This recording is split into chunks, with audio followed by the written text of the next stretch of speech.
Bien, el caso Joclender en el Congreso, y estoy con Ricardo Gilavedra, el presidente del Bloque Radical, con Gerardo Milman del GEN y con Graciela Camaño, presidenta del Bloque del Peronismo Federal y presidente de la Comisión de Asuntos Constitucionales, que fue una de las dos comisiones que invitó a Joclender al Congreso. Lo primero que quiero preguntarles a todos es si fue útil que Joclender haya estado en el Congreso. Porque esto estaba en discusión, de si era útil, no era útil, bueno, si fue útil. Para ustedes que lo han escuchado, lo han visto. No, que sin duda que fue útil porque no solamente aportó más documentación, sino también dio más precisiones corroborantes de elementos que ya tenía la Comisión de Vivienda, que ya venía colectando la Comisión de Vivienda, y en ese sentido, bueno, desnudó más, porque Joclender estaba dentro del núcleo de la administración de la Fundación y desnudó muchísimo más el sistema perverso de manejo de los fondos públicos. Sí, bueno, además de la parte, digamos, práctica y que obviamente el juzgado evaluará en su momento, creo que también, y un poco en consonancia con lo que estaba planteando Santoro, esto del manejo de los tiempos jurídicos, ¿no es cierto?, y la pretensión de que los problemas se vayan para después del 23 de octubre.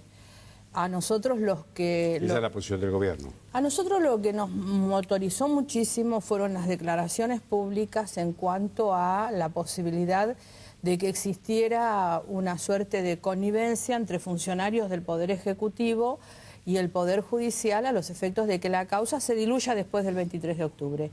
Y de hecho, digamos, las posteriores declaraciones de algunos funcionarios marcan ese destino. O sea, la idea es que este tema no se destape hasta después del 23 de octubre. Y es grave porque involucra nada más ni nada menos que a uno de los poderes del Estado, como es la justicia. Y de hecho, bueno, fue uno de los planteos que nosotros tuvimos en la comisión por parte de Joclender, cómo fue el mecanismo por el cual a él se le hizo saber que su garantía estaba después del 23 de octubre si no molestaba, si no iba a los tribunales, etc. En un caso en donde evidentemente hay una relación estrecha entre Joclender, Fundación Madres de Plaza de Mayo, una metodología discrecional para la construcción de vivienda.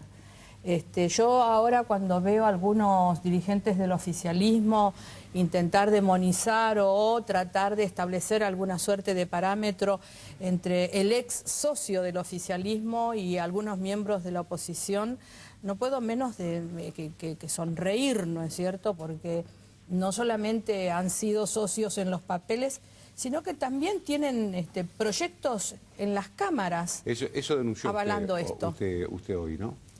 Así es, porque, ¿A qué se refiere cuando fue a vender viviendas, digamos, fue a venderle en el sentido político? Por supuesto. Para empezar,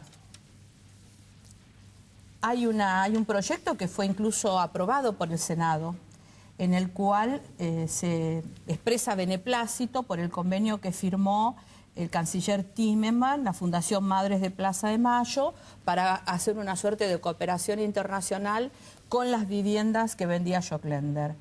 Y es interesante algunos párrafos que transcriben los fundamentos, en donde el propio canciller es el que dice que las madres fueron a almorzar a la Cancillería y Sergio Joclender nos mostró los planes de construcción de viviendas que desarrollan desde la Misión Sueños Compartidos.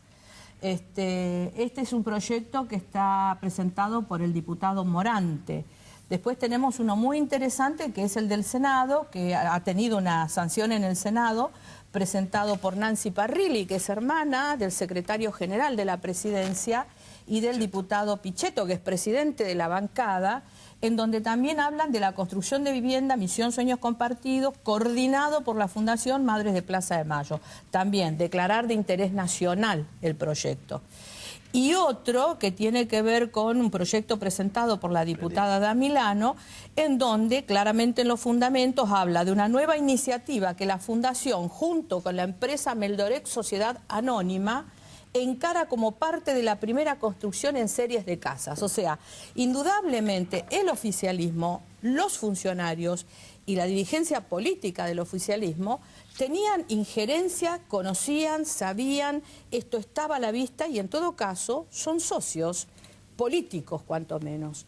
Entonces esto de pretender que la citación a Joclender tiene que ver con algún tipo de connivencia de algunos de los miembros de la oposición, me parece que cuanto menos es un exabrupto por parte del oficialismo, que es el que tiene que explicar esto. Porque en el medio están las viviendas de los más pobres, están los precios de esas viviendas, están empresas, hay enriquecimiento, hay dineros que se desvían, hay arbitrariedades, el manejo del Estado. Nosotros básicamente disentíamos con la oportunidad de invitar a Joclender, porque ese es el verdadero carácter, porque no había un procedimiento, no había una comisión investigadora y no queríamos legitimar la personalidad de Sergio Joclender. Por supuesto compartimos, y la diputada Camaño refleja cuando lee los proyectos que ya estaban y que el propio Senado votó, en el proyecto de la hermana del secretario general de la Presidencia y el presidente del bloque, nada menos, del Frente para la Victoria, en el sentido de que esto estaba claro, que había una connivencia entre funcionarios del Poder Ejecutivo, la Fundación y un desvío de fondos, digamos. Porque este mecanismo lo que hace es, en un país donde tenemos muy laxos los controles sobre los fondos públicos, cuando sale el dinero del Estado y entra en la Fundación, desaparecen los controles del Estado. Y esto estaba claro. Hay una denuncia de una diputada de otro bloque de hace 2 años. Sin embargo, nadie tomó en cuenta, ni el fiscal, ni el juez.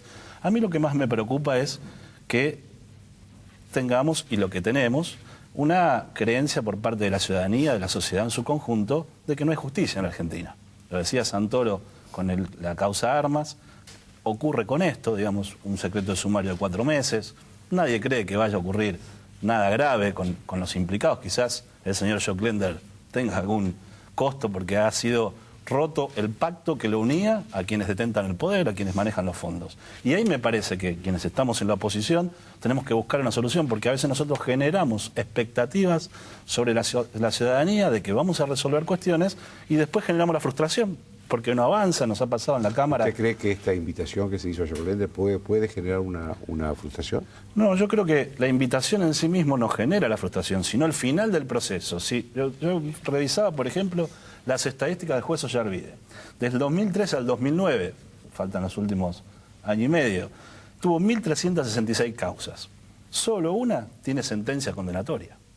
De las 1.366, 30 fueron elevadas a juicio. Este es el juez con el que tratamos, digamos, está la realidad.